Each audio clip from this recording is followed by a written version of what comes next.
vea ia le nei vaenga o le aso te tui nā tuai le au mawhana e whatalofa tua i ante oe sa moa lo watu no pele o upa ia mau whainga ia nunu atu a wa e leo saulea o te tautala i ai ai vi ia le tua siri ese o lo tu avanoa mai mo ta ua ta te whaalonga i lona siu fonga o whetalai mai e ala i lan tuspa ia o lona siu fonga tustusia le mo oe mao i le toi avanoa le nei tatu te iai o te whaatulou atu fo i sa moa pe a whai ua leo a leo au na whaatawaa i o lau i ele ona o le alofa lava ia te oe ina ia whaolaina e pei ona alofa o noa i lana tūpulanga ina ia whaolaina po le ale mamafa o whiau mai le langi ia talie o ta loto sa moa lo watu no pele ona o whiau o le alofa ma le alofa muti vale o le atua ia ta maua le ola e whawa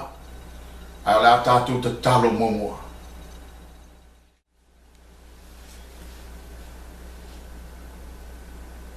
lo mātou tamae o i le langi o le atua siri ese i le langi ma le lalo langi o le atua i fum to studi e tangata umai lunga o le funga e ele o le atua mātou te whaafetai ai wa o le atua lofa ma le lofa muti vale ia te mātou masio mātou atunu o Samoa wa mātou mawai nei a wanoa mātou te whaalonga ia te oe tamā whawhetai ni nei awa noa mātou mo whio mātou maua. O la e whetalai mai a te mātou e ala lau tuspa ia. E mātou whaango longo atu i a te oe. Ta mao mātou mana onga tupito whaango le mole. Mātou te whia i masio mātou atunu i le ola e whawawau. A lofa mai le atua i lo mātou vai le nātura. Ia whaola ina i mātou ta maa whaango le mole. Talo i a te oe le atua le a mātou whaalongo le nei aso. Fa mole ta tala atu le mātou whaalomo ia whetalai mai a te mātou ina ia mātou malama tili lo whinangalo sa unia mata pena i mātou ma mātou ainga ma mātou whanau mo le langi ma le ola e whawau ta mā ia lofa mai wha ngalo i mātou o mātou whale ton ia lofa ta lia mai i mātou o luma wha mole i lau sua whapele e sua ole ma ta talo toine Amen.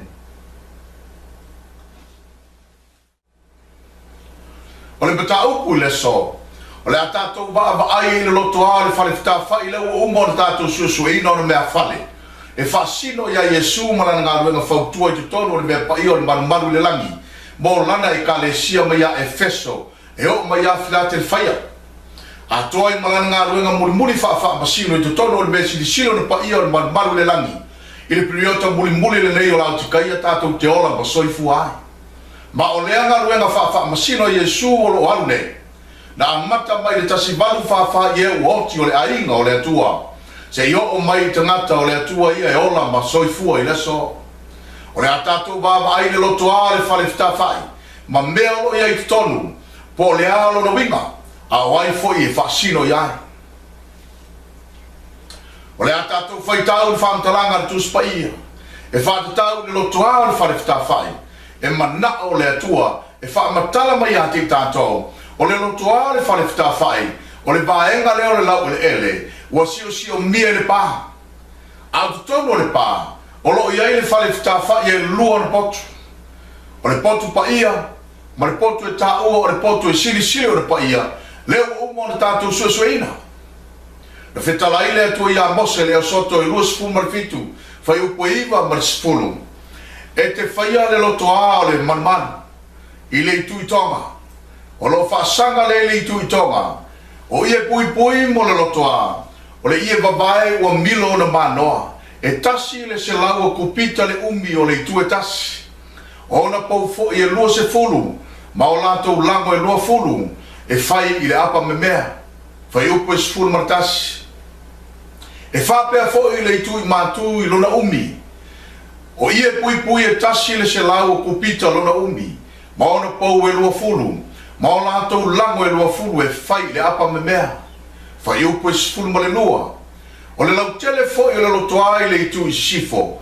O ie pui e lima nga fulu kupita lona umi. O latou pou e sifulu ma o latou lango e sifulu. Whai upo e sifulu ma le tolu se io o sifulu ma le lima. O le lau telefo i le lotoa i le tu i sae, e whaasanga i se sae, e 50 o na kupita, o ia pui pui foi mo le tasi tu o le whaitoa, e se fulu ma le 5 kupita ia. O latou pofu e tolu ma o latou lango e tolu. O i le tasi foi tu o ia pui pui se fulu ma le 5 kupita, o latou pou e tolu ma o latou lango e tolu. O le ata atole na o le lotoa, wa umon fatulanga, mai e le atua mai le langi. E le ai se mea e ova pe molo, ai ato atoa le leo na kupita e pe o le fetalai mai le atua ia mose. Ai o le atato wawa ai isi mea o le lotoa i te tonu, e ese mai le fale fitafa, e soto e fas fulu fai upoe. E te tu fo e le fata e fai ai taulanga mu i lumbo le fai tuto o le manu manu, o le fale fitafa i o le faa putuputonga. O whena fetalai le atua ia mose e faa tua le fata e fai ai taulanga mu. Whenbai e faa tua i lumbo le fai tutoa o le fale fitafa. O whea la le fai tutoa o le fale fitafa. Sisila e mea na e tu ai le fata fai taulanga mu. E leo lumbo le fai tutoa e ulu fale i tono le fai taulanga i tono le fale fitafai. Po o lumba foi o le ia pui pui le ulu fale i le fai taulanga i tono le potu e sisila pa ia o le fale fitafai. A o lumba tonu lava o le fai tutoa o le pa. Le si o le fale fitafai. A tau tala la le tuispa ia le fai tutoa o le fale fitafai. Ua whaasino le fai tutoa o le pa le si o le fale fitafai. O le isi ngole na e whai ngoa i le atua le whai tutoa o le lotoa, e tau o le whai tutoa o le whare whitawhai. O le whai tutoa tele o le whale eri tangata i tutonu le lotoa, o lo tua i le whare whitawhai. O lo iai tutonu le nofuari i o le atua. O le alme whai i lunga o le whatu whai taulanga le tu i lunga o le whai tutoa o le whare whitawhai po le whai tutoa o le lotoa. E soto e lua sifun mariba. Whai upe tolu walu mari tolu sifun mariba. O le nei fo ile me te fai ai lunga le fata fai taulanga le lunga le fai to o lotoa e ta i lua ta mai ma mo e tasi lo la tausanga i le aso ma le aso e le aunoa o le tasi ta mai ma mo e te saunia i le tai ao o le tasi foi ta mai ma mo e te saunia i le afiafi fai upo e fas fulu ma le lua e fai ale nei ma taulanga mu e le aunoa i o tautu pulanga a muli i le fai tuto o le fale fitafa i le fai tuputonga i lumo i ova. O le mea tātou te whetai ia e ma auto, ina ia auto tala atu ia te o i le mea. O lunga la le whata whaitau langa le i lunga le whaitoa. E susunu ai a rona mauna tali ma moe le tai ao ma le afiafi, o aso umba i le au noa. O tau langa e whai le afi ia i ova.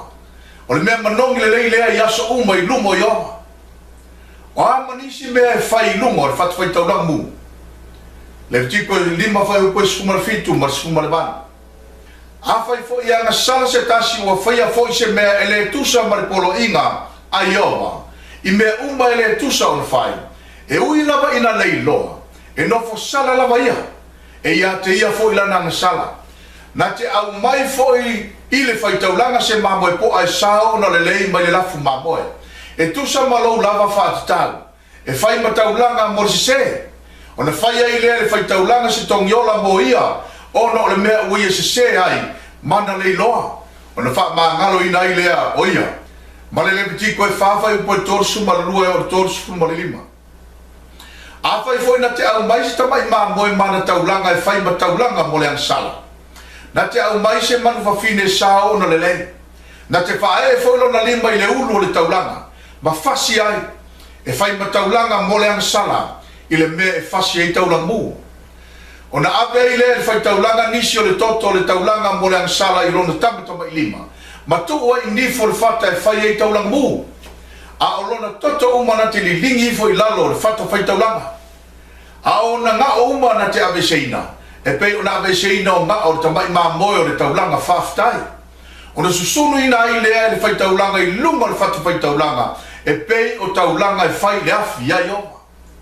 O lunga la le fata fai taulanga le tu i lunga le fai toa lotoa, le ta ua o le fai toa le fai fai. E le ngate su sunu ai a rona, ma ona tali ma moe, o taulanga e fai le afi ai ova i tai au ma fiafi o su umba i le au noa. Ai su sunu ai foi a rona, ma ona tali ma moe o taulanga moang sala tangata le nu, o Israel le na. O le ale isi mea lai tutonu le lotoa. E soto e fas fulu fai upo e fitu. E te tuku fo ele ta noa e mulu ai i le vā o le whale whita whai o le whaaputonga. Ma le whata whai tauranga. E te sasaa iai le vai. I le vā le whale whita whai ma le whata whai tauranga. E tu ele whata noa vai. E mulu ai. O le fisi. O ai e mulu ai lea whata noa vai. E soto e tolu sifuru whai upo sifuru iwa ma le lo sifuru. E mulu ai a rona mo na tali o lato lima a toa mo lato vai. A lato o le whale whita whai o le whaaputonga. I a lato mulu i le vai nei lato watch. Pe a lato whalatalata fo i le whatu whai taulanga. Lato te au na i se sunu ai le taulanga e whai le afi ai owa. Ma le soto e whasifuru whai upo tolu tasi ma le tolu sunu ma le noa. O mose foi ma a rona mo na tali. Na mulu ai o lato lima ma o lato vai. Wa lato mulu ai ina a uru whale atu i lato i le marumaru. Pe whalatalata i le whatu whai taulanga. E pei o le poloa i mai ai o Iova ia Mose. O le whaatano a vaila. E mulu ai Mose pe a uru i te tono o le marumaru. Po le whale whitawhai. I le teime whaatonu mai e le atua o ia. La te whitaya iai. Hao fo ila i le teime uru whale i a rona mauna tali i te tono o le whale whitawhai. E whaia lato ngā ruenga le potu pa ia i tai au ma whiawhi oso uma i le au noa. E te tau o na fufulu mua lato vai ma lato lima. O na uru whale ai lea i te tonu o le whale whitawhai nei lato watch. Aisia. Awa o lo a whio i le mamalu whaasekina o le atua i lunga le ato la au o le whengaina. E ise mea te tau on tātou whaatinu ina mua i le teimi nei. E whape o na mulu mua e Mose ma arona mo na tali o lato vai ma lato lima. O le whato au whale le i te tonu o le whale whitawhai. O lo iai le ato la au le whengaina nei lato watch. E iai se mea e te tau na tātou whaia le teimi nei. A o le tapu nia le rofutunoa i whape o na whaia e Mose ma arona. Mo pe telo e tolu foi upo luas kumaratasi.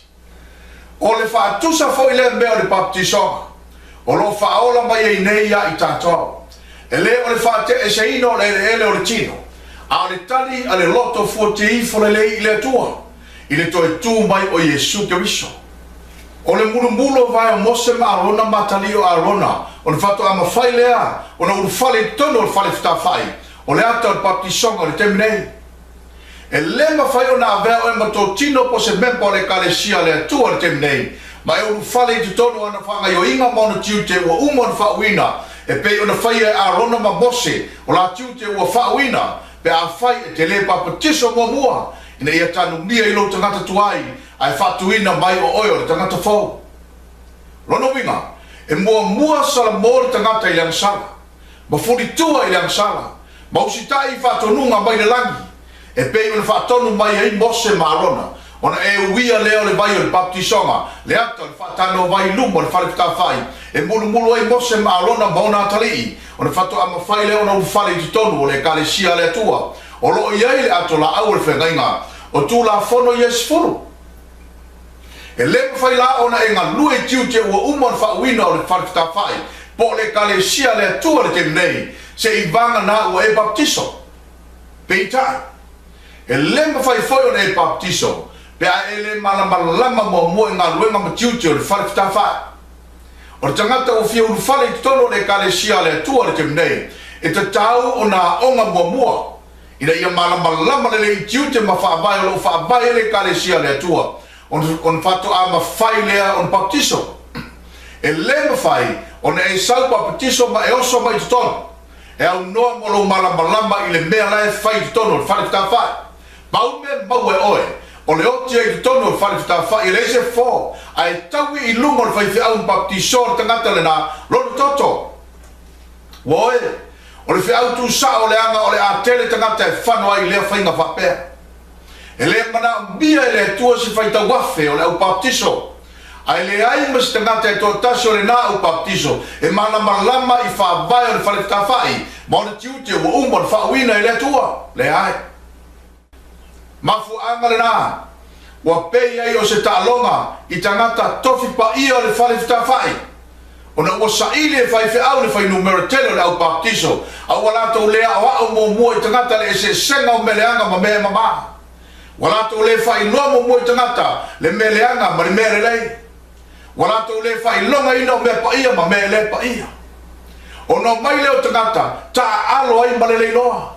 ai ngu fai fe au na tia i mare moni ona ole mana na o le tele o fai numera ai le fisi la sila le atua si fai numera fai mai le feso e lima fai upo e lua sifu male ono ina ia faa pa ia ina ai ina ua faa mamaina ili faa ta ele ina ile bai e ala ile upu o le awaila i tiu te faa wina o le kalesia mama le atua o lo iaila atola au le whengainga o tula whono i se fulu e mawhai ina ua uma o na awina mua mua te ngata i faa vairo pumonia le atua ia mana malama iai ma faa ta ele loa i le vai o le baptisonga le ata o le tanu mi o le tangata tuai ai faa tu mai o le tangata fau a uma lana whaia mea uma ia pe o le faa tonu mai le atua o na whai mai lo leo le whai upo e nusu marfito le feso na i lima ina ia na tu ina atu o ia le kalesia ia te ia Yesu le na o le kalesia mata ngofia lama e le ai sonaila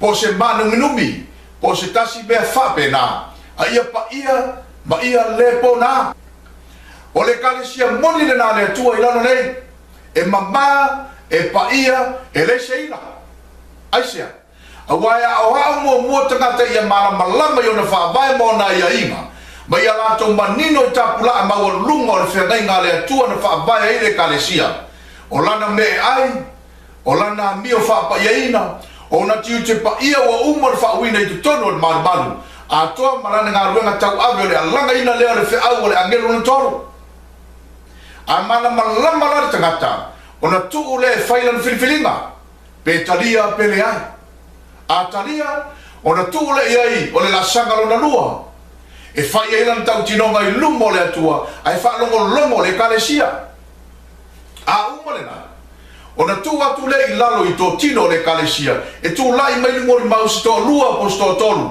o e la tau te i loa tangata leo o tau tino ina ia wha mau nia i tau tinonga a umar wha mau nia i mori mau o na si lima lo leo tō tino le kalesia matalia o ia o na sauni lo leo mo le la sanga mulmuli o le whata ele ina le i le vai ma le baptisonga e sauni ai e ulu fale atu ai i te tonu o le fale fita whai le ata o le kalesia mama le atua e le se ila po se manu minumi ai a whai e le tania le tangata ia whawae e le te tau o na baptisoina awa a whai e fosi o na baptisoina o te tau tino antu o oe ma le wha loa o mea whai ngā ruenga ia sa tani o sao mai ton la tu te talepe ina le kalesia ia masofa sofa mau oilo ina fio e se Yesu mai le nafa la brutonga ai fa au wau ai pe au nga lua Yesu i lana e kalesia mama e le se pona po se ila e ala i o tangata fa maoni fetala Yesu peto lua peto tolu la tu te tau abel ungo ia le fa luma ina o te iai fa tasi mai la to mafu angana na ta o le kalesia le atu le kalesia le se pona le se ila wa ele so ona la ua ia i tonu ni lapisi mani mea e le mautinoa wana o mea moni mani mabaa mai le langi awa o le atua e mabaa fai mai leo le soto e fas fulu fai petors ful martolu wa ia fatuina fo ile lotoa e sio ina ile manu ma le fata fai tau langa mu mana tau le e pui le fai toa o le lotoa ua faa uma fo e mose le ngā ruanga si la ilanta le fale ta fai malona lotoa e fa fai no mera le leile umbi malona la tele malona ba walunga e o lava ile fua o le ba ile mea malembea e le so na fai ele tu se mea no ma so na fua o le mea o fua le umbi male la tele o le ma walunga male loto me fai ele tu e fa tu langa le lei i fua o umma na ia fa tatia o tau sanga ma vai tau o tau sanga o piriota maona vai tau e whatau nu o i le varuanga ma le varuanga o tangata e whasino i le varuanga ma le varuanga o le tūlai mai o le malo ma le malo o le pule ma le pule o le amatanga le larolangi ma le ngataanga le larolangi le nei ua umba le leo le whatatia e le tua i lana whawhanua a o le i whaia lo tātou larolangi o le mele nana whitalai mai le tua le isei e whaono whai poiva ma le spulu yo to mana tu natu me mo tanu mai le babau awa o le tua ele ai lava se tasi o le tua ele ai se matitutusa o lo faali tanu mai le amtanga o me muri mai ana mua foi o mea le faia o lo faia ne e tula pule au te faia foi mea uma o te loto ia fai mai le tua i tangata na ia faia ia o tau mana tua o na au lava le tua talu mai le va e lei se isi tua ese mai o au na uta o tua ia te o tau mai mua an mua lava mea o na tupu le numanai ma le ungo le lalo langi le nei fai mai le tua e tula pule o te faia foi mea uma o te loto ia e lei se tangata ola na te whan tawhia o le whan tawhaila o le isi le mea na iei anu mua lava ai le fofoina le paneta le nei o le mea ea fio ai Iova le tua sisi ese a o le mo faalia le tua i le whanau atamu e ala i le ata le na ia whaatonu mose e fausia i lano nei e mawhai e le tangata o na waai e o mata whale mawhau i lona fio anga mone o lo iei le langi o na whai le mose ma whanau wa Israel i whale whita whai ma o na mea whale i lano nei leo umon tatu susueina a o leo tatu wa ai atu nei lotoa o le whale whita whai ma lona fausanga e fua le leilo na umi malona lautele malona mawalunga ma mea uma lo tutua i tutonu wa umon tatou susueina le whale tawhai maona mea whale e whaasino ia Yesu malana e kalesia i priota e fitu o lea fo ua umon tatou susueina le winga o le whaatano vai le mulmulo i mose ma arona mona tali pe au whale tono whale tawhai o le whaatusa o le baptisonga e unu whale tangata i tutonu o le kalesia le atua i le teinei le kalesia lo iai le atu la au le whengainga o lo iai i tonu le toto o arona o papa maa o le tulafono atoa ma le ipu manai ai o le atatou wawai le winga o le lotoa ma le whata whaitaulanga mu ai se tatou wawai mua mua lava le whakatalanga le tuspa ia e whatatau le whaitutoa o le whale whitawhai po o whea le whaitutoa lai whaasina iai po le ia pui pui le manmalu lai tonu po le whaitutoa o le lotoa le pitiko e whawhai upo e tonu ma le wha a whai anga sala le whaitaulanga ua whaawina e tusa ma sala le nuku na te abatu ia Iova se povi po a ta noa e sao na lelei e whai ma taulanga mo le angsala o na olana anga sala na ia angsala na te au maia fo le povi po a ta noa i le whaititoa o le whale whitawhai le whabutonga i luma Iova na te whae fo ilo na lima i le ulo le povi po a ta noa ma fasi le povi po a ta noa i luma Iova whetalai le tua ia Mose a whai anga sala le whaitaulanga u whauina i si anga sala e pio anga sala nu na te au mai se povi po a ta noa ma fasi i le whaitotoa o le whale whitawhai le whaputonga i luma Iova o le fisi o whea le whaitotoa le whale whitawhai le tautale i le tuspa ia o lo tautale tuspa ia i le whaitotoa telo le paha le e ulu mai e le tangata malana mamoi te tono le lotoa e leo tautala le whaitotoa e ulu e le whaitaulanga te tono le whale whitawhai o lai tautala i le whaitotoa le paha se tatou wawa ai se isi wha mauninga ma tuspa ia le tiko e whawhai upo e fitu e tua i fo i le whaitaulanga nisi o le toto i nifo o le whata e mua i mea manongi le lei lumo Iova o iai le i le whale whitawhai le whaputonga le whata whaitaulanga o mea manongi te tono le potu pa ia o le whale whitawhai le tautala iai a le toto uma le povi na te li lingi ai i lalo ifo le whata e whai ei taula mu wa iai lea i le whaitotoa o le whale whitawhai le whaputonga o whea lai tu ai le whata whaitaulanga mu o lo tu i te tono le lotoa i luma atu o le whaitotoa le pā a e leo te tono le whale whitawhai o le mea a tautala tu spa ia le whaitotoa le whale whitawhai wa fasino i le whaitotoa o le pā le si o le whale whitawhai a e leo ia pui pui o le manmani o le fisini la ai o le ala le mea e whaatusa i le lotoa le whale whitawhai o le lotoa le whale whitawhai lea na whai e Mose i lalo nei o le whaatusa o le tātou lalo langi le nei a le a tātou wawa ai le tuspa ia po le ale mea whaapitoa lava na whai e te tonu le lotoa ina ia whaamaunia ai o le lotoa le whale whitawhai le na whai e Mose i lalo nei o le whaatusa lea le lalo langi nei tātou te iai e soto e lua iwa whai upo e sulima e o sumar fitu ona e ame leo le tasi mamo e poa e whae fo i arona mo na tali o lato lima i lungo le ulu o le mamo e poa e te fasi fo i le mamo e poa ma avelo na toto ma sau ia so ai le fatu faitaulanga e te pena fo ile mamoi po ai ona tu faanga ma ia e mulu ni totonga ma ona langa ona tu ina ane lea i ona tu faanga malona o le ale me e fai le tino ato o le mama fai upo isfulu ma le mama ia e susunu fo le mamoi po a ato malama i le fatu faitaulanga o le taulanga mulea ia i ova o le mea lena fai a rona mo natali ele ngata ia a rona mo natali ona o ala tau lawang sala ai fa pe na fo ile nu ato Israel anga sala stanga to le nu ona sau le mana na mo i tonu le lotoa ona fa ae le ona lima i lungo le ulu le mamoe o le ato le tu ina to la na sala i lungo si meola le siang sala ai fa sau mai le tangata mai loti al tangata te tau ona fa sala le loti ona uia yana le sala ele o siang sala le mamoe o le fisili o ai e fasilo ye mamoe ina fasia mo taulanga monsa e fasino ya Yesu Keriso o ia o tamai mamoe na awina mai le langi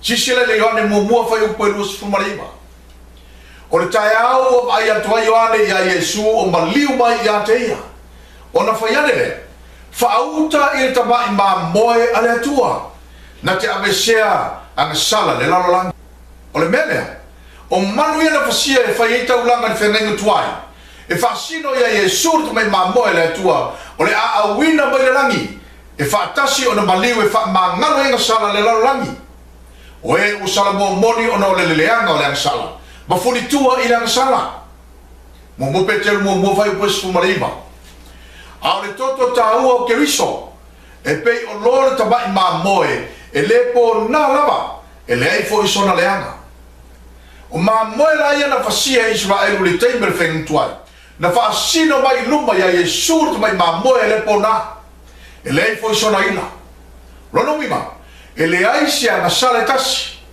e ui sa fewai fa tasi Yesu matangata sala ai na tele manatu lava sia sala pe na te manatu e fai sia sala loko ni toi lima fai po lo sumatasi awa o ia na le lo ale sala Yesu le na o le sui o tato ina ia ve tato ma mi tonu le tua ia te ia o le fisi o fe na fasi ma mo ia na o si ta ulanga mo sala ile te mo Israel na fasi i to tono le lotoa le fale fita fai a o fea lana maliu o Yesu ma tu i fau i numar sato o to tono le lalolangi le nei o le mamoe le na susunu i lungo le fata feita o langa mu i to tono le lotoa o le ata o Yesu le na tu i fau i numar sato le lalolangi le nei o le mele o le lotoa le fale fita fai le na fea ave Israel le bao o le fatuso le lalolangi le nei na maliwa Yesu mo tu mai ma fio le langi a umara na fasile ma mo mo lang sala ona avelo nisi vai ngale toto te tomo le fale ta fai a o toto te toe fe me fa talanga le tua ia sa i lalo le fata fai to lambu o ia ile fa to le fale ta fai ona susunu le ona tino i lunga le fata fe to lambu e matu asu sunu lava ia susunu lava ia liu le flef o le fisi o fea ave ile flefu tau langa pe a umano su o fea to tomo le lotoa esa sa ia ile flefu tau lambu tau langa i sunu mo langsa le ptiko mo fa o pues fa e o sipul mo leon ai a fa ina te fa esa tau langa mu ia io se man blene ona au mai ile e ia o tau langa i manutangi po ta mai lupe ona au mai le fa tau langa le fa tau langa manga ngau e se lo na uru masusunu ai lungo le fa tau langa ona tatau ina ai lea o na toto i le tu o le fatu fai taulanga na te to e se ina foi lona tanga ai ma mea o iai ma lafo i ta fatafa le fatu fai taulanga i le tu i sai i le mea o iai lefu lefu o fea tu tono lo roto ala fe mai le antua sa sa i lefu lefu taulanga mo sala pe a umar sun o fea fe mai sa sa i ta fatafa le fatu fai i taulanga mu i le tu i sai o le psi ai se ana fa tonu ai le tua le awas taulanga ia sa lava le lefu taulanga mo sala i le tu sa le fatu fai taulanga ai se e se mafuanga ina ia u fale atu ai le tagata soli tu la fono i to tono le loto a malana mamoe e fasi mo lana ngasala ia mua lava tau lana vaai i lefu taulanga mo ngasala o umon suruina ai sai sunu ele mamoe mo le ngasala ia liu le flef awa ino le tua i le meta o le ngasala wa o le ngasala o le solia lava lea o tula fono o le mele soem tu vafine pe au fale atu le tagata soli tu la fono i to tono le rotoa e mua lava taula na vaai i le leflefu e tau atu ai a te ia o le totongi o le ngasala o le susonu ia liu leflefu mafu angana na e mana o ile atua i sa sa lava leflefu taulanga mo ngasala i le itu sa sa e le fatfai taulanga mu e fafesa nga i mare fai toa e ulo ai ki tagata i tono malana mamoe e tau atu ai ki tagata soli tu la fono e ino le atua i le tangata na te solia na tula fono malon sapati awa fai mai mo moia le tolu fai upe fa o i lato umarava o e fai le sala wala to soli foi i tula fono o le aga sala o le soli tula fono lava lea la so upo tu spa ia e me wa fa nga i le atua le lef e se me wa fa nga i le atua le lef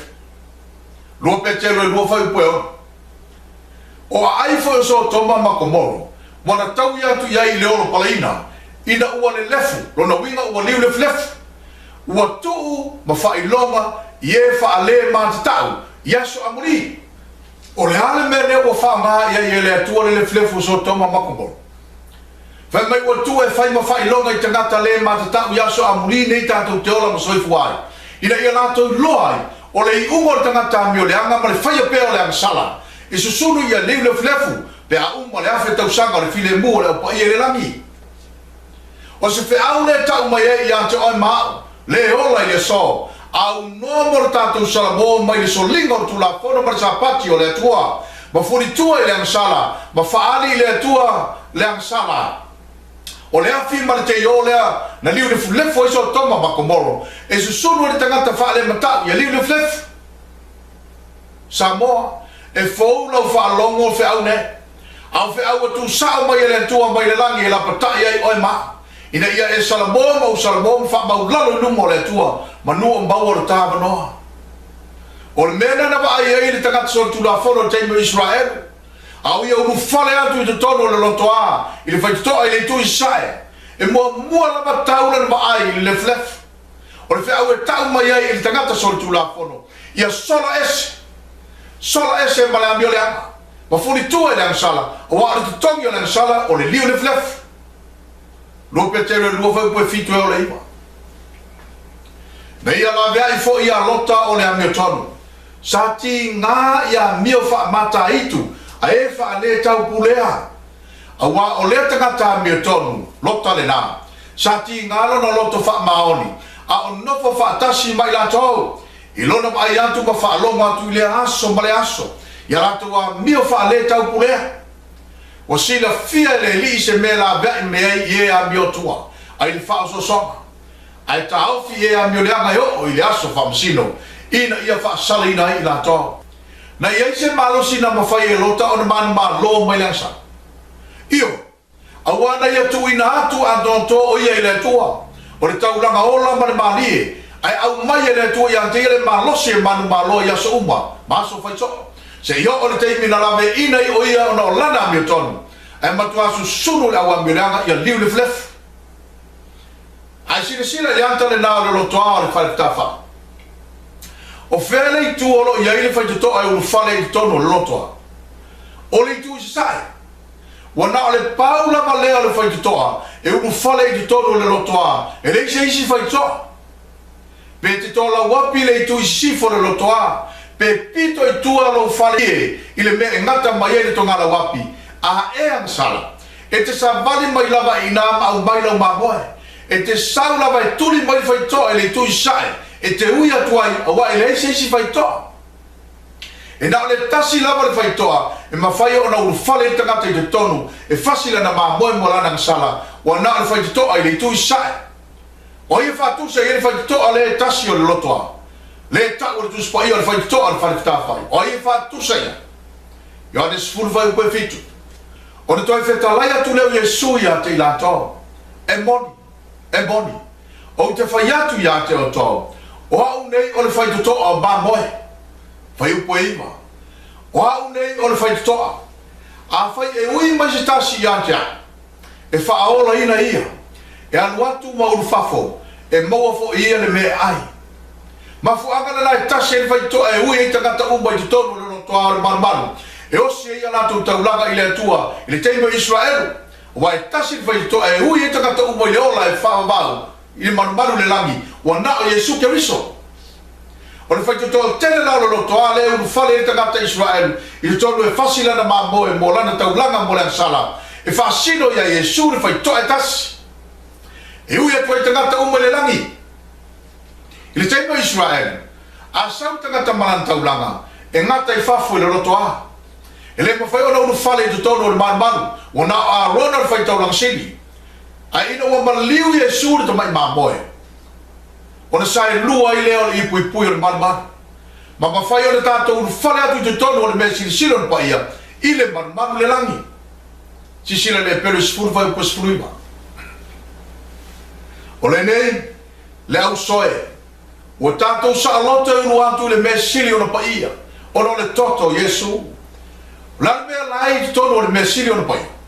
Lan mea lai tutono lewe me u tātou sa alota i unu atu tutono o le mea sili o na paia. O le ato la au le whengai nga lai tutono na. O le ane na whengai. Teo te no me whawhai upo sifuru martolo. Wana whaalia fo i ate o tau lana whengai ma. Nei apoloa i mai ia te o tau te whai. O upu ia se fulu. Nei atusi e fo i lunga, papa maa e lua. O le whengai nga la le atua martangata. O ana tu la fone se fulu. O lo iei manon sapati a sofitu.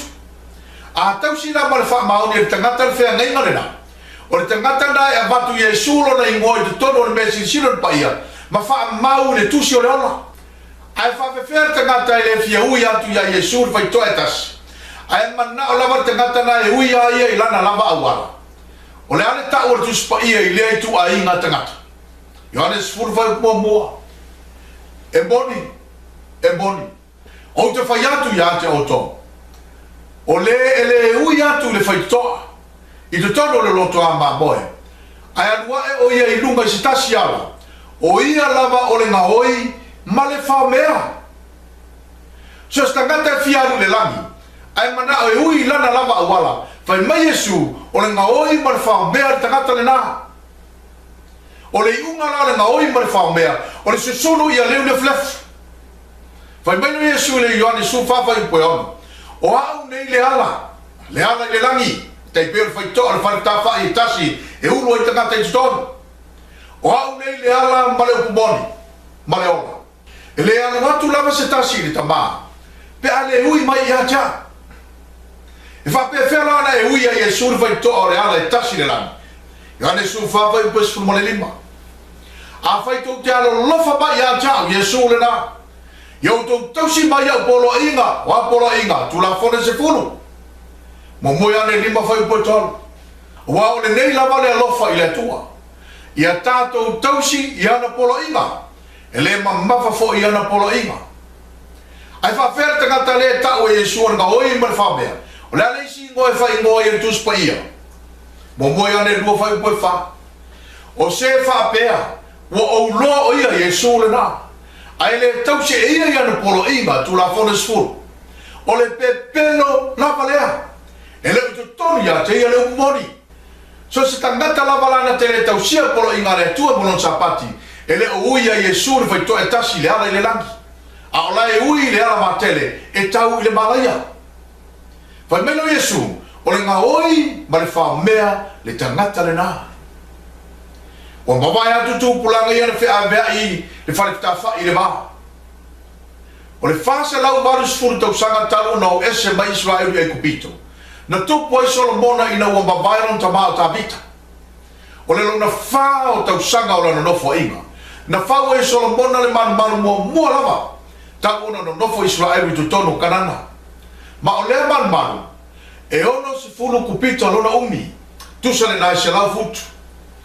E lua sifuru kupito lona lau tele. Tusa le nai toru sifuru fa futu. Ai toru sifuru kupito lona maua luma. Tusa le nai lima sifuru futu le maua luma. O lona whapaolonga, e se lau lua se furu kupita lona maulunga, tusa le nā, e lua se lau futu le maulunga. O lona whapaolonga I luma, e lua se furu kupita lona umi, e tutusa ma le lau tele le whale. A o lona lau tele, e se furu kupita. Wa whaia fo e Solomona pou te tele e lua I le whapaolonga. O le pou I le tūtau tau e whai ngoi o Iakina. O lona winga, o le atua na te whātu mawina. A le pou le tūtau wale o ia whai ngoa o poasa. O lona winga, wai le atua le malosi. O le tātia mai le nā o le manumana. Whai tau le mua tupum tau koe ono man tau koe fitu. Ma le lua no whai ngā tupum tau koe tolu man tau koe whā. O lo wha matala ato mai ele manumaru le na whai a Solomona. Ma ono mea whale.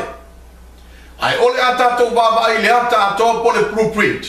O le manumaru le na whai a Solomona. E whai mo fia le tātou maua uma vaenga te tasi te tonu ma whafo o le manumaru. Ina ua whai a Solomona le ngā ruenga. Na whaopopo e Solomona mea whale o le manumaru I te tonu.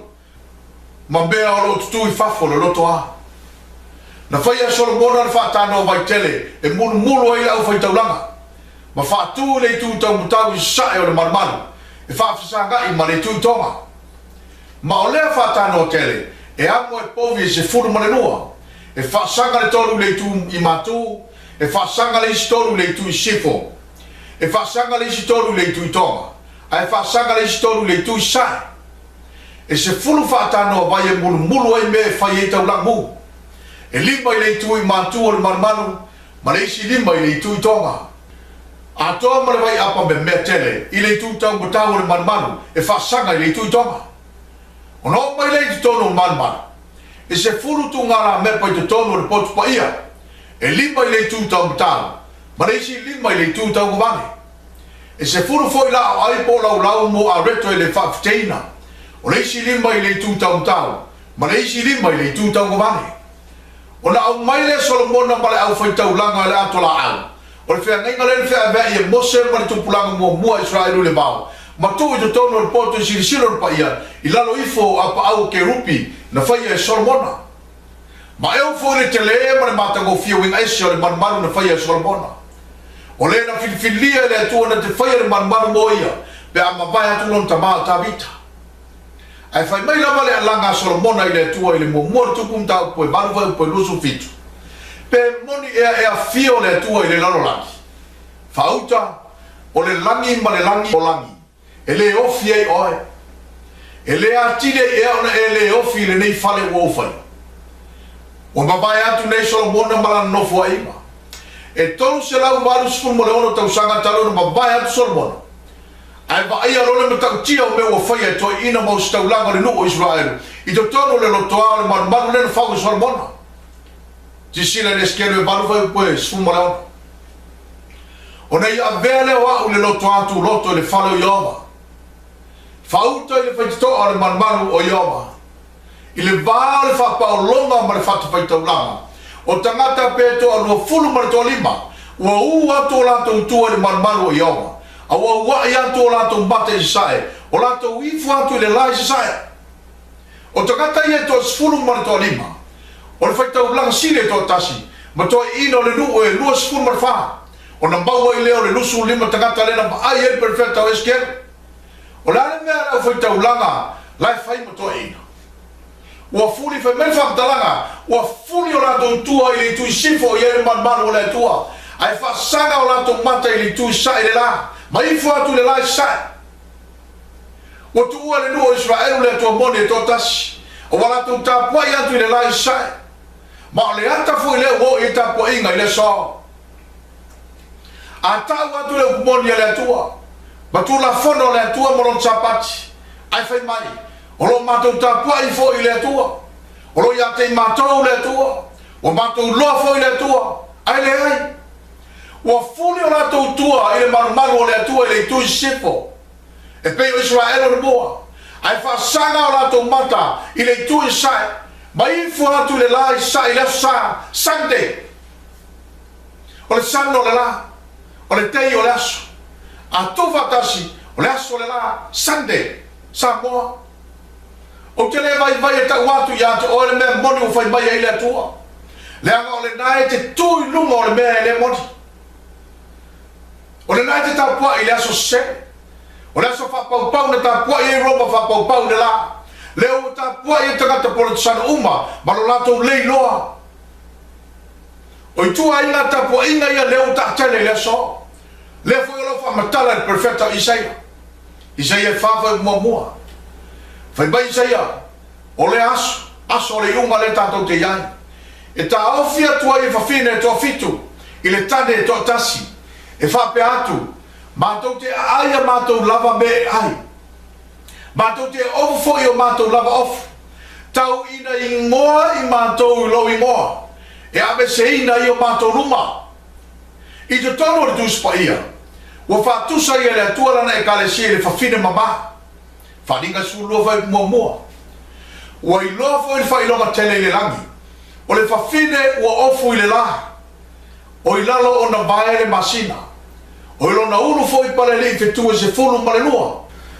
O le ata le nā o le kalesia mama le atua. E ofu le la. Le ata o le ofu la na e kalesia le amiatono keriso. E i lalo o na vae le masina. Le ata o le soloia o le tusilima le tusia mos. O lo whaamatala i sauninga whaiata. Ina ua maliwe su le tino o ia mea uma. O ilo na ulu le pale li i fitu e se fulu malelua. Le ata o le ua apostolo e to se fulu malelua. Na whaatua i Esula na i kalesia i Jerusalema. Whai mai no tu spaia. Ua ita i eisa tani le kalesia mabale na le atua. Whai upa su malfitu. Wharinga na su malua whai upa su fitu. Ua ita whare tarako le whawhine. O nā ruatua i lea o ia e tau le taua mai nā tau o totoe o lana whanau. O e ua tausi i polo inga le atua, ma ua ta awhi le mau ia Jesu Keriso. O le ata le nā o le kalesia monia le atua e ofu le ametono Keriso. O lo whasanga tau ia isa tani mana au e tau whai whasioti, ma whata ape.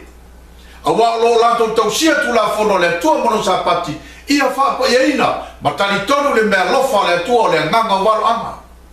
Peita, o whawhine ia e tō fitu, o lo tā ua le perfeta o Isaia, ua leo le whawhine mama, a ua whawhine talitane, ua le tasi se tane mana nao iai, a ua mana nao fo i le tele o isi tane, se tātou whaitau i whaamtalanga tuspa ia, wharinga su fitu whai upoe lima, ua tūsia fo i lona mua ulu le ngoa, o le melilo, papelo nia le aitele, o le tina o whawhine talitane, ma me ino sie le larolangi.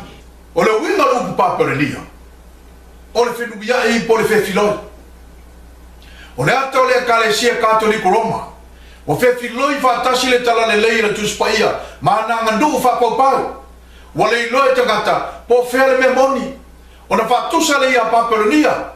Whai maino le atua. O paperenia po le kalesia katoliko le nā. Wa avea matina o whawhine talitane uma. O i whawhine talitane uma.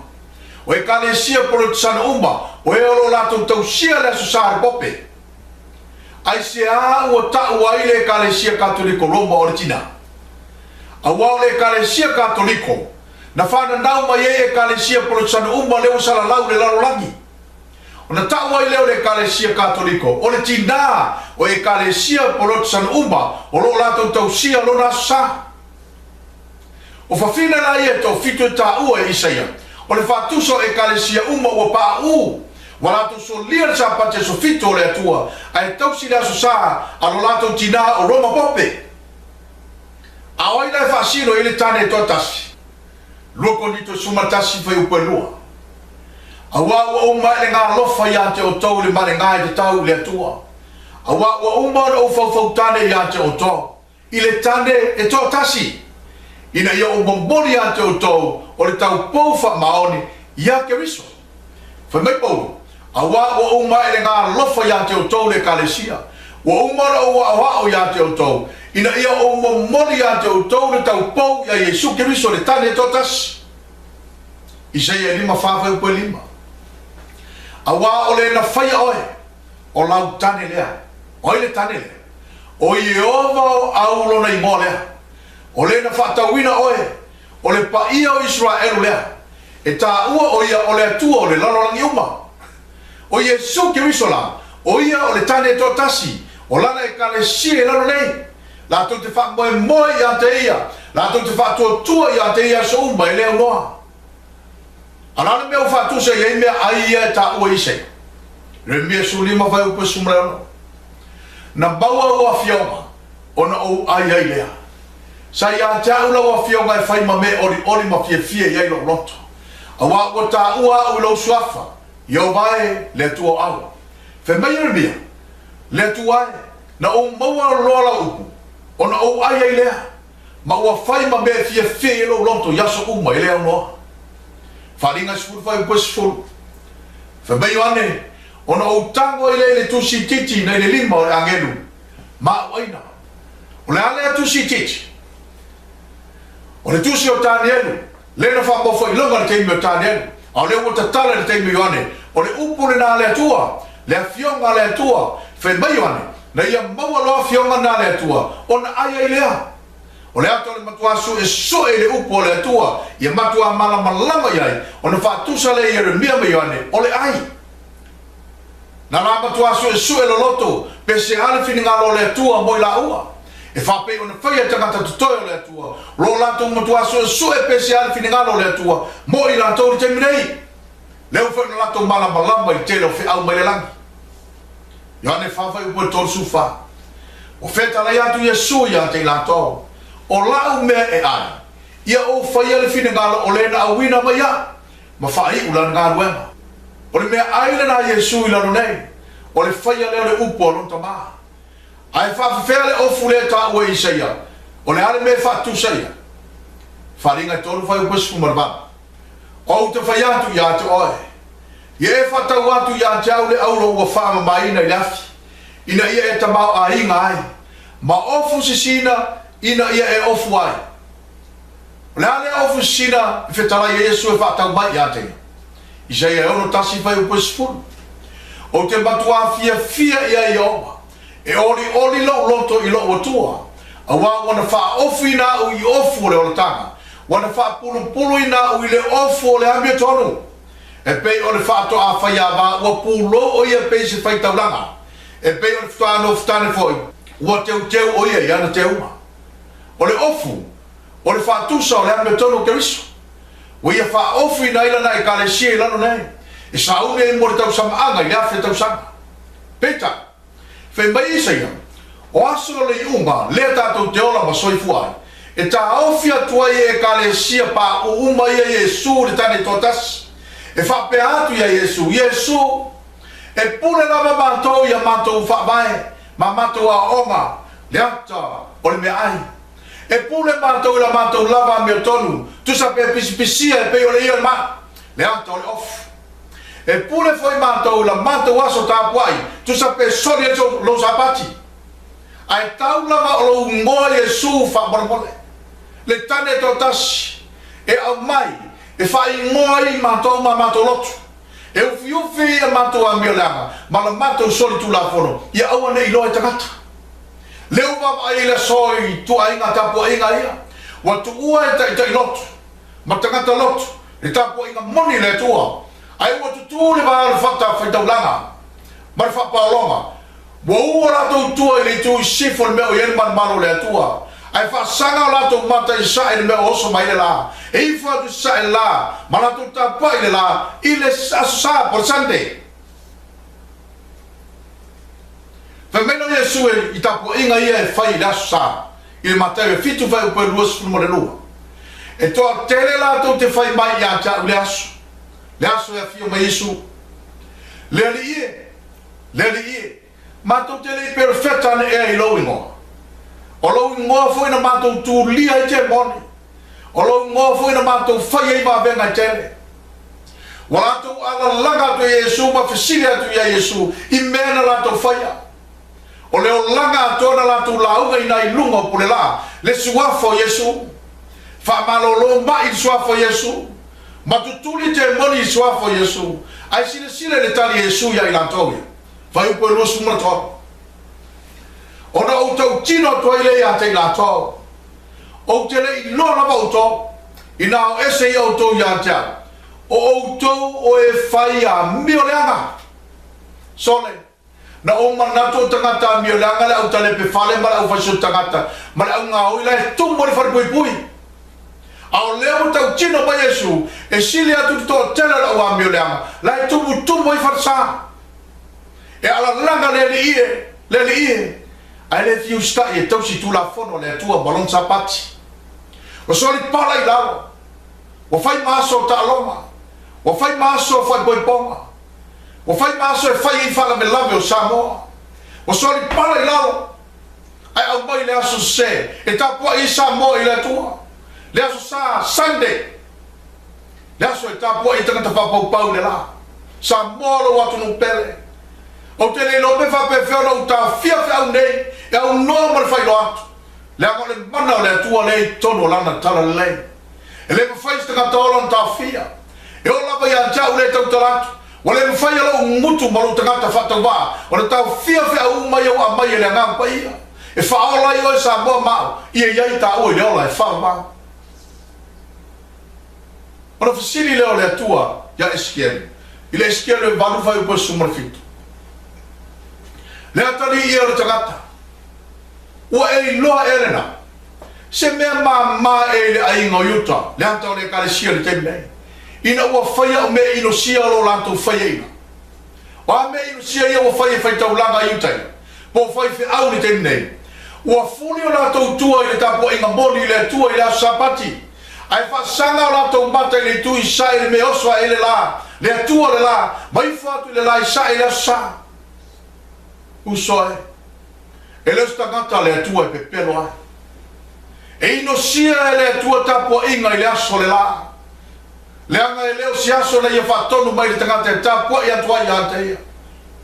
Vai mai tau tino ngā Yesu li mātau Yesu lima vai upo inga. E tapua i fua mai lantou i anta. I lo lantou whai mam ta upo polo inga tangata. O a polo inga tangata. Samoa. O le aso saare polo inga le tangata. E le se polo inga le atua.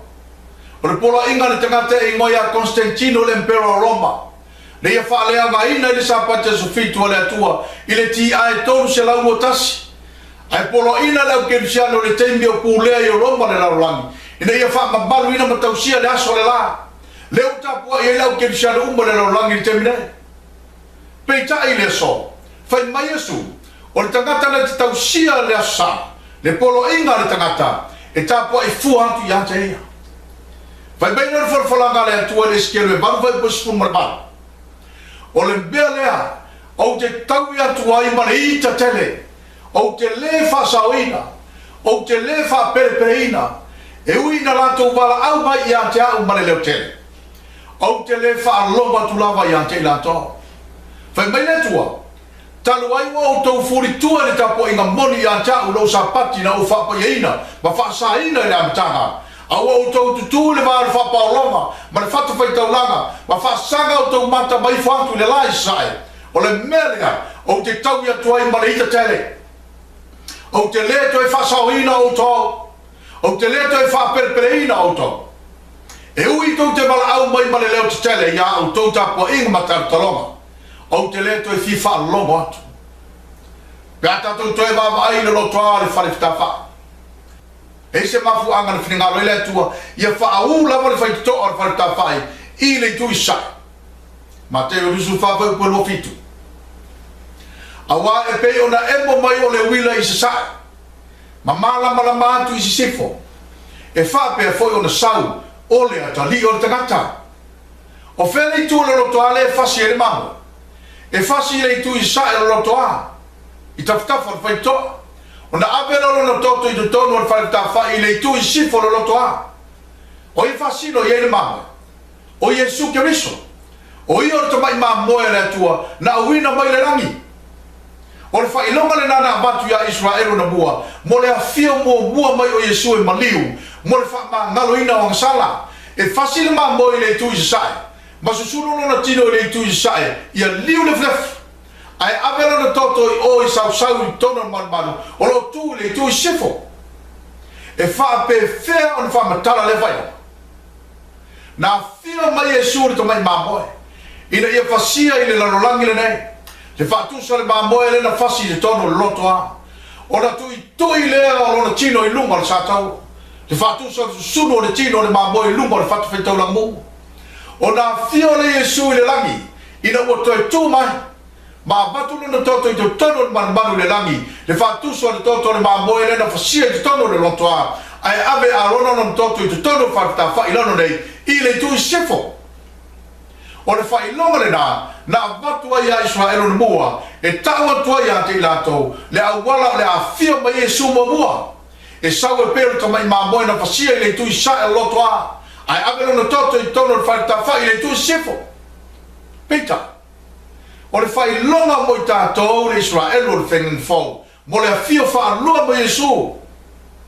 O le emo mai o le wila mai le tui sa.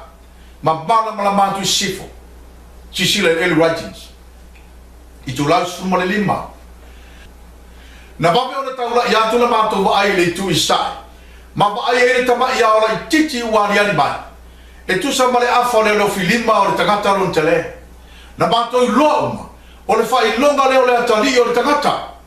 O le fisi. Ai sia tātou te iloa i le fai longa leo le afio wha lua mai o le atali o le tangata. Awa o lea tātou te awa awina i tu tono le mta upo le fai ta whai laro nei. Ma fuangana mai e le fai ta whai. O lo wha matala i le atua le ala o le wha tanga o le tangata. Ma fuangana na lau mai e le atua le ata le nao le fai ta whai. Ina ia malama ngau fia ni tangata i le awala e a fia mua mai e surtu mai mamoe.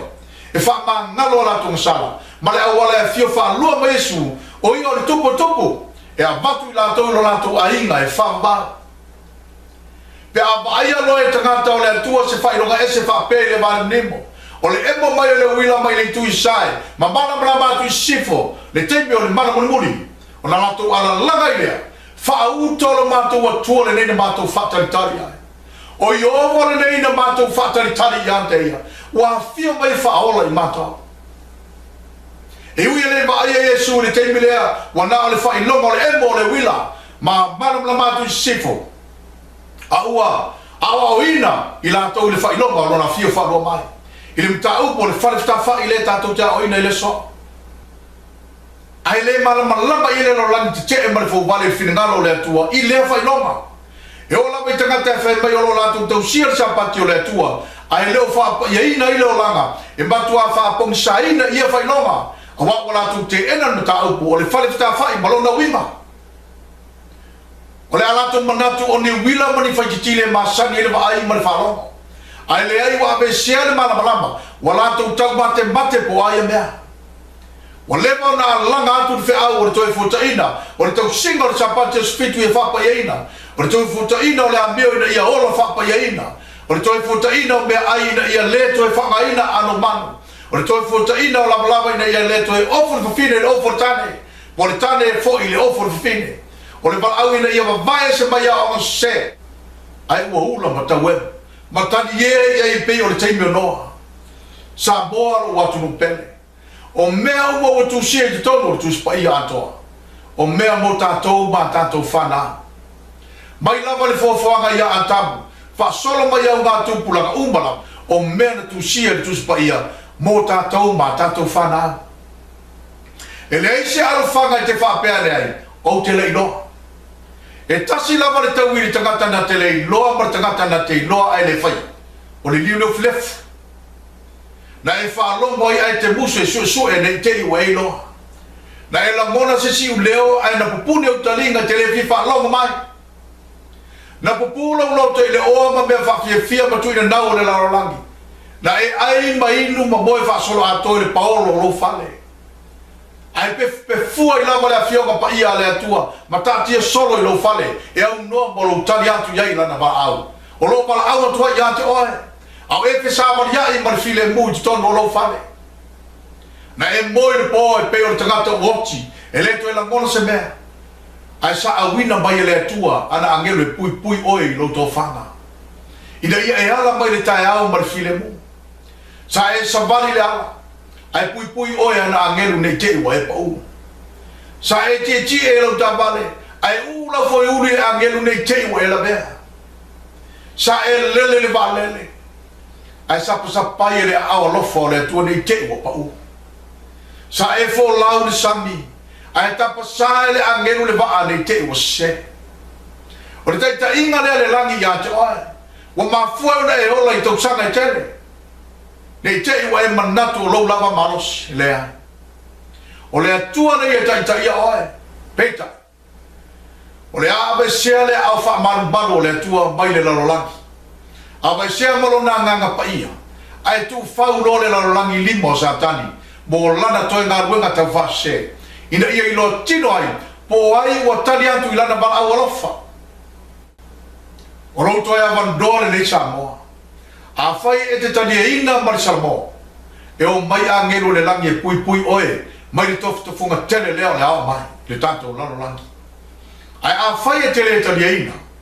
Ua mamama tau mao tō toto. E pero sfuru vai po tolu onu ma tolu fitu. A wa o ngāia te o tole on sa. Ine ia maua e o tole mea na wholawhalaina. Lale mea na wholawhalaina. O le a fio mai o Yesu. Pe a umana whai e o tole fine ngalo le tua. A wa e toi titi lava. O no mai le o le mali mai. E le whātuai mai lava. O le a vae i mata o tangata uma. I le a fio mai o le mali mai. O le na soifua. O lo soifua. O le a fio mai. Ia lofa le atua e nga lue antu lona nganga ia te oe Samoa lo watunu pele. Ina ia e whai e se whiwhili ngā sao i le temne. Ina ia tai ai le ola e whao vau o mai. Samoa lo watunu pele. O mātou tutu whape nei e la vea ia te oe. Wa o mai le temne le atua le ise sina te toi tā fia. Le aso telo le atua le u tātou iei te toa. O mbe sa tātou le ma whauwhauina. O le ai o tātou mata. O le ai o tātou mata le mtau tia. O le isi teime tu toe Samoa. O le toi teime le nei mo tāua. E ia te oe le manuia o le atua Samoa. Ma ia i le atua lava le vi inga e whakavau. Whakavau lava. Amen. Tātou tātou.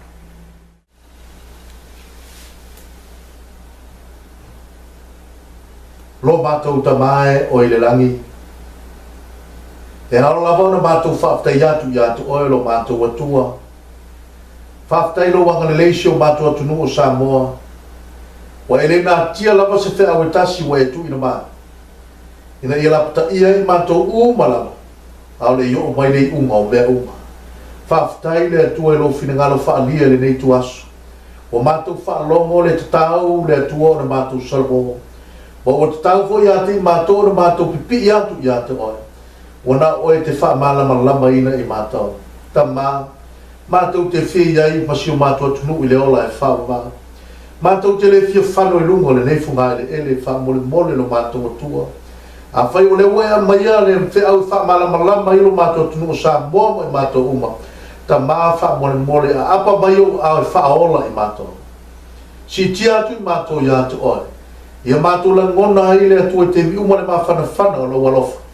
Se yo la ile aso te fa ola ina i mato ta ma fa ma ngalo ni o mato se o ia tele me mato te fa le tonu ai o luma fa mole le tua fa ma ngalo i mato alo fa mai le malos a mai fo le ma fa le mato te fili i mato mato te tu le tu o la o fio ine ia mato sawa i me le au mai lo mato la rola ta ma si fa manu tele si o mato tu no Samoa ta mama tina no fale e mai se ila to uma lava i fale mai mo fale pui ia lo famia le tua o lo i ai lo wa le ta ma ta taru ya to o e famolo e lo famia fa manuia se o mato tu no sa ma ia to o e per bi inga ma fa ne tanga e fa ma amen.